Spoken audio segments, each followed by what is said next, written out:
If you're having trouble waking up, try putting your alarm clock or phone far away from where you sleep, so that you have to get entirely out of bed in order to turn it off. You can also try sleeping with your blinds open, since natural light shining into your room will signal to your brain that it is time to wake up.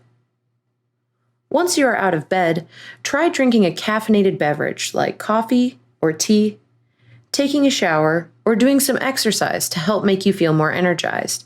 You can also try to wake up more easily by changing what you do in the morning. Try making early morning plans with a friend, or motivating yourself to get out of bed with a reward like a delicious breakfast, your favorite podcast, or music. Finally, try sticking to a consistent sleep schedule.